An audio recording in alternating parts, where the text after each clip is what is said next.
ಇದು 15 ವರ್ಷಗಳ ಹಿಂದೆ ನಡೆದ ಘಟನೆ. ನಮ್ಮೂರಿನಿಂದ ಸುಮಾರು 10 ಕಿಲೋಮೀಟರ್ ದೂರದಲ್ಲಿ ಒಂದು ಹಳೆಯ ಪಾಳುಬಿದ್ದ ಮನೆ ಇತ್ತು. ಆ ಮನೆಯ ಬಗ್ಗೆ ಅನೇಕ ಕಥೆಗಳು ಹರಿದಾಡುತ್ತಿದ್ದವು. ಯಾರೋ ಒಬ್ಬ ಮಹಿಳೆ ಅಲ್ಲಿ ಅಕಾಲಿಕ ಮರಣ ಹೊಂದಿದ್ದಳು ಮತ್ತು ಆಕೆಯ ಆತ್ಮ ಆ ಮನೆಯಲ್ಲಿ ನೆಲೆಸಿದೆ ಎಂದು ಜನರು ಹೇಳುತ್ತಿದ್ದರು. ಸೂರ್ಯಾಸ್ತದ ನಂತರ ಯಾರೂ ಆ ಮನೆಯ ಹತ್ತಿರ ಹೋಗುತ್ತಿರಲಿಲ್ಲ. ಒಂದು ಅಮಾವಾಸ್ಯೆಯ ಕರಾಳ ರಾತ್ರಿ ನಮ್ಮ ಸ್ನೇಹಿತರ ಗುಂಪಿನಲ್ಲಿ ಒಬ್ಬ ಧೈರ್ಯಶಾಲಿ ಅನಿಸಿಕೊಂಡ ರಾಜು ಆ ಮನೆಯೊಳಗೆ ಹೋಗಿ ಬರುವುದಾಗಿ ಸವಾಲು ಹಾಕಿದ. ನಾವೆಲ್ಲರೂ ಅವನನ್ನು ತಡೆಯಲು ಪ್ರಯತ್ನಿಸಿದೆವು, ಆದರೆ ಅವನು ಕೇಳಲಿಲ್ಲ. ನೋಡೋಣ ಏನಾಗುತ್ತೆ ಅಂತ ಎಂದು ಹೇಳಿ ಟಾರ್ಚ್ ಹಿಡಿದು ಮನೆಯ ಕಡೆ ಹೊರಟ. ನಾವು ಹೊರಗಡೆ ಆತಂಕದಿಂದ ಕಾಯುತ್ತಿದ್ದೆವು. ಸುಮಾರು ಅರ್ಧ ಗಂಟೆ ಕಳೆದರೂ ರಾಜು ವಾಪಸ್ ಬರಲಿಲ್ಲ. ನಮಗೆ ಭಯ ಶುರುವಾಯಿತು. ಇನ್ನೇನು ನಾವು ಮನೆಯೊಳಗೆ ಹೋಗಲು ನಿರ್ಧರಿಸುತ್ತಿದ್ದಾಗ ರಾಜು ಓಡಿಕೊಂಡು ಬಂದ. ಅವನ ಮುಖ ಬಿಳಿಚಿಕೊಂಡಿತ್ತು, ಕಣ್ಣುಗಳು ಅಗಲವಾಗಿದ್ದವು ಮತ್ತು ಅವನು ನಡುಗುತ್ತಿದ್ದ. ಏನಾಯಿತು ರಾಜು, ಯಾಕೆ ಹೀಗಿದ್ದೀಯಾ ಎಂದು ನಾವು ಕೇಳಿದೆವು. ಅವನು ಉಬ್ಬಸದಿಂದ ಅಲ್ಲಿ ಒಬ್ಬಳು, ಅವಳು ಇದ್ದಾಳೆ ಎಂದು ತೊದಲಿದ. ನಾವೆಲ್ಲರೂ ಆಶ್ಚರ್ಯದಿಂದ ಅವನನ್ನು ನೋಡಿದೆವು. ಯಾರು ಎಂದು ಕೇಳಿದೆವು. ಒಬ್ಬಳು ಹೆಂಗಸು, ಕೂದಲು ಬಿಚ್ಚಿಕೊಂಡು. ಅವಳು ಅಲ್ಲಾಡದೆ ನಿಂತಿದ್ದಳು. ರಾಜು ಭಯದಿಂದ ಹೇಳಿದ. ನಾನು ಟಾರ್ಚ್ ಹಾಕಿ ನೋಡಿದಾಗ ಅವಳು ಇದ್ದಕ್ಕಿದ್ದಂತೆ ಕಣ್ಮರೆಯಾದಳು. ಆಮೇಲೆ ನನಗೆ ಯಾರೋ ಬೆನ್ನ ಹಿಂದೆಯಿಂದ ತಳ್ಳಿದಂತೆ ಅನಿಸಿತು. ನಾನು ಓಡಿ ಬಂದೆ. ಅವನ ಮಾತನ್ನು ಕೇಳಿ ನಾವೆಲ್ಲರೂ ತಬ್ಬಿಬ್ಬಾದೆವು. ಆ ರಾತ್ರಿ ರಾಜು ಸರಿಯಾಗಿ ಮಲಗಲಿಲ್ಲ. ಕೆಲವು ದಿನಗಳ ಕಾಲ ಅವನು ಆ ಘಟನೆಯಿಂದ ಚೇತರಿಸಿಕೊಳ್ಳಲು ಸಮಯ ತೆಗೆದುಕೊಂಡ. ಆ ದಿನದಿಂದ ನಾವು ಆ ಪಾಳುಬಿದ್ದ ಮನೆಯ ಹತ್ತಿರವೂ ಹೋಗಲಿಲ್ಲ. ರಾಜು ಅಂದು ರಾತ್ರಿ ಮನೆಗೆ ಬಂದು ಹೇಳಿದ ಮಾತುಗಳು ನಮ್ಮೆಲ್ಲರ ಮನಸ್ಸಿನಲ್ಲಿ ಅಚ್ಚಳಿಯದೆ ಉಳಿದುಬಿಟ್ಟವು. ಆ ದಿನದಿಂದ ರಾಜು ಆ ಪಾಳುಬಿದ್ದ ಮನೆಯ ಬಗ್ಗೆ ಮಾತನಾಡಲು ಹೆದರುತ್ತಿದ್ದ. ಅವನ ಧೈರ್ಯವೆಲ್ಲ ಎಲ್ಲಿ ಹೋದವೋ ಗೊತ್ತಿಲ್ಲ. ಸಣ್ಣ ಶಬ್ದಕ್ಕೂ ಬೆಚ್ಚಿ ಬೀಳುತ್ತಿದ್ದ. ನಾವೆಲ್ಲರೂ ಅವನನ್ನು ಸಮಾಧಾನಪಡಿಸಿದೆವು, ಆದರೆ ಆ ಘಟನೆ ಅವನ ಮೇಲೆ ಆಳವಾದ ಪರಿಣಾಮ ಬೀರಿತ್ತು. ಕೆಲವು ತಿಂಗಳುಗಳ ನಂತರ ನಮ್ಮ ಶಾಲೆಯಲ್ಲಿ ಬೇರೆ ಊರಿನಿಂದ ಹೊಸ ಶಿಕ್ಷಕರೊಬ್ಬರು ಬಂದರು. ಅವರ ಹೆಸರು ರವಿ ಸರ್.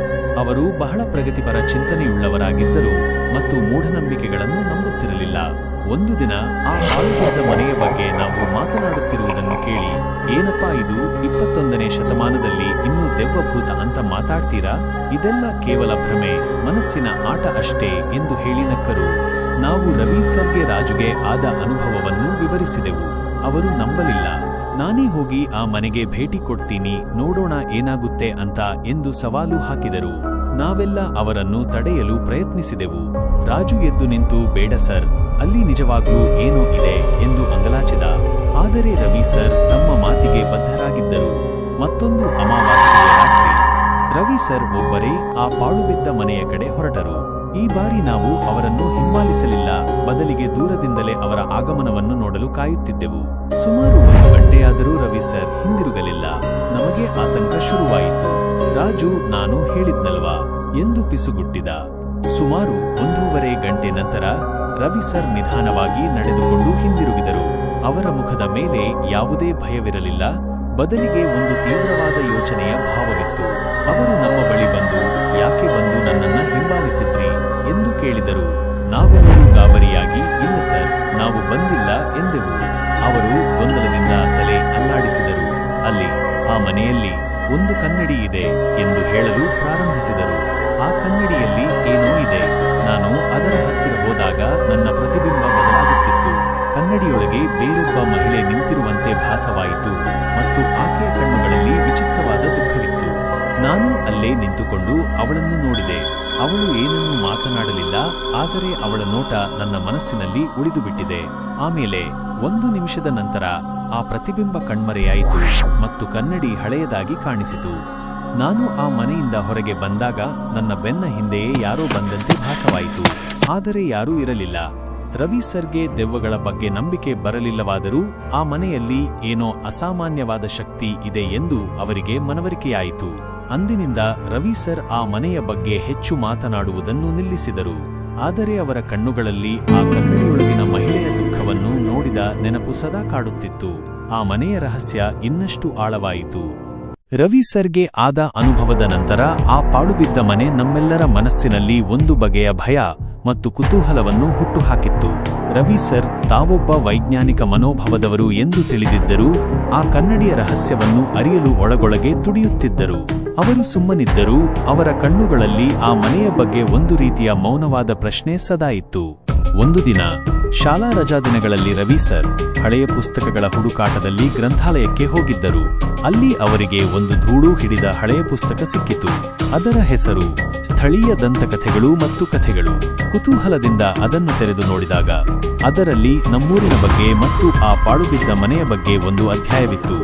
ಅದರಲ್ಲಿ ಬರೆದಿದ್ದ ಪ್ರಕಾರ ಆ ಮನೆಯನ್ನು 100 ವರ್ಷಗಳ ಹಿಂದೆ ನಿರ್ಮಿಸಲಾಗಿತ್ತು. ಆ ಮನೆಯ ಮಾಲೀಕರೊಬ್ಬರು ಅಪರೂಪದ ವಸ್ತುಗಳನ್ನು ಸಂಗ್ರಹಿಸುವ ಹವ್ಯಾಸ ಹೊಂದಿದ್ದರು. ಅದರಲ್ಲಿ ಒಂದು ವಿಶೇಷವಾದ ಕನ್ನಡಿ ಇತ್ತು. ಆ ಕನ್ನಡಿ ಕೇವಲ ಪ್ರತಿಬಿಂಬವನ್ನು ತೋರಿಸುತ್ತಿರಲಿಲ್ಲ, ಬದಲಿಗೆ ಕೆಲವು ವಿಚಿತ್ರ ಶಕ್ತಿಗಳನ್ನು ಹೊಂದಿತ್ತು ಎನ್ನಲಾಗಿದೆ. ದುರದೃಷ್ಟವಶಾತ್ ಆ ಮನೆಯಲ್ಲಿ ಜೀವಂತವಾಗಿದ್ದಾಗ ಆ ಮಹಿಳೆ ತನ್ನ ಕನ್ನಡಿಯ ಪ್ರತಿಬಿಂಬದೊಳಗೆ ಅತೃಪ್ತ ಆಸೆಯನ್ನು ಹೊಂದಿದ್ದಳು. ಆ ಕನ್ನಡಿಯಲ್ಲಿ ಮೂಡುವ ಮಹಿಳೆ ತನ್ನ ಜೀವಿತಾವಧಿಯಲ್ಲಿ ಆಸೆಗಳನ್ನು ಪೂರೈಸಿಕೊಳ್ಳಲು ಸಾಧ್ಯವಾಗದಿದ್ದ ಆತ್ಮವಾಗಿರಬಹುದು ಎಂದು ಪುಸ್ತಕದಲ್ಲಿ ಬರೆಯಲಾಗಿತ್ತು.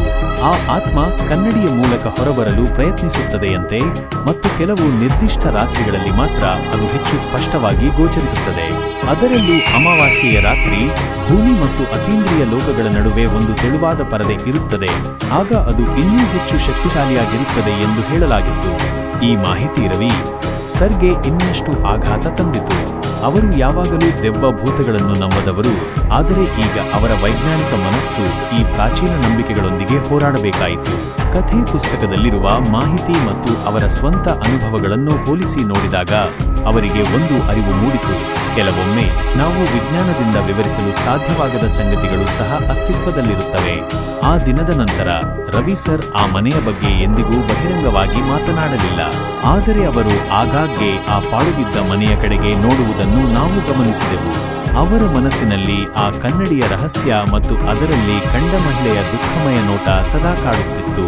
ಆ ಮನೆಯು ಕೇವಲ ಒಂದು ಪಾಳುಬಿದ್ದ ಕಟ್ಟಡವಾಗಿ ಉಳಿಯದೆ ಒಂದು ಆಳವಾದ ರಹಸ್ಯ ಮತ್ತು ಅತೃಪ್ತ ಆತ್ಮದ ಕಥೆಯಾಗಿ ಮಾರ್ಪಟ್ಟಿತ್ತು.